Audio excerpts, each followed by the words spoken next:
भारतीय राष्ट्रीय काँग्रेस, राष्ट्रवादी काँग्रेस शरद पवार, शिवसेना उद्धव बाळासाहेब ठाकरे, आम आदमी पार्टी, मार्क्सवादी कम्युनिस्ट पक्ष, महाविकास आघाडी आणि मित्र पक्षांचे अधिकृत उमेदवार अनिल उर्फ बाळासाहेब शंकरराव मांगुळकर यांच्या प्रचारार्थ इम्रान प्रतापगडी यांच्या प्रमुख उपस्थितीत भव्य जाहीर प्रचार सभा संपन्न झाली। ही सभा दिनांक 17 नोव्हेंबर रोजी सकाळी 11 वाजता आरटीओ ऑफिस जवळ नायरा पेट्रोल पंपासमोर यवतमाळ या ठिकाणी संपन्न झाली।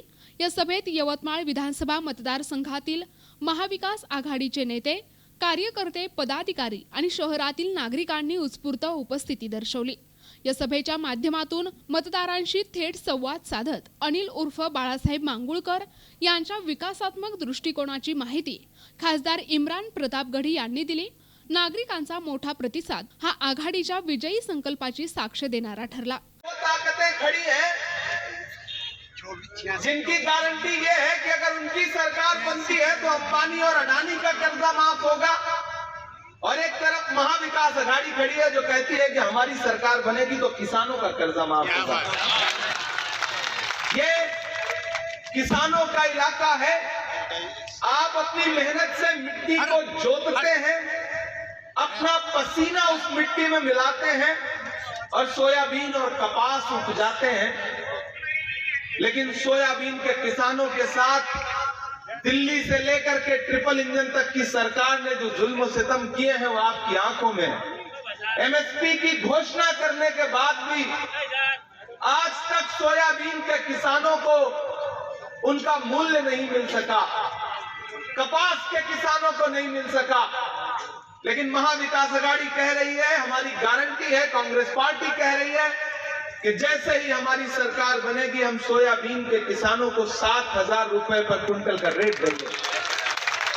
हम इसकी गारंटी दे रहे हैं। ये बहुत महत्वपूर्ण चुनाव है यवतमाल वालों। पिछली बार आप बहुत थोड़े से चूक गए थे, रह गए थे। एक कसक रही ना पूरे 5 साल आपके दिलो दिमाग में। इस बार उसको खत्म करना है। मैं पूरे महाराष्ट्र में चुनाव प्रचार करता हुआ यहाँ पहुंचा हूँ। पहुंचा क्या हूँ मतलब जबरन पकड़ के लाया गया हूँ। आज मेरे 7 कार्यक्रम लगे हुए थे, लेकिन वजाहत साहब हमारे स्टेट चेयरमैन हैं और उनकी जिद थी। मुझे राजेंद्र दर्डा जी का फोन आया, उनकी जिद थी कि मैं यवतमाल जरूर जाऊं बाला साहब मांगुलकर जी के लिए।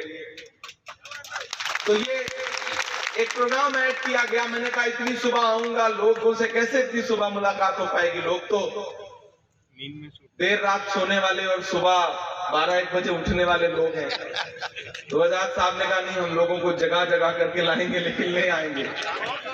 तो मैंने कहा कोई बात नहीं, यवतमाल में खुद आना चाहता हूं, चाहे मेरी वहां के दानिश्वर लोगों से, वहां के साहित्यिक लोगों से, बौद्धिक लोगों से भी मुलाकात हो जाएगी। तो एक मैसेजिंग करने के लिए मैं जरूर आना चाहता हूं। ये चुनाव बहुत जरूरी चुनाव है। मैं श्रीरामपुर से लेकर के, पाथरी से लेकर, जालना से लेकर के, नांदेड़ से लेकर के, रावेर से लेकर के, जलगांव होते हुए, पुणे होते हुए, सांगली होते हुए, कोल्हापुर होते हुए, शोलापुर होते हुए, अमरावती होते हुए, अकोला होते हुए यहाँ पहुंचा हूं और आपको पूरी जिम्मेदारी से ये बता रहा हूं यवतमाल। प्रतिनिधि कलीम खान, NTV न्यूज मराठी, यवतमाळ।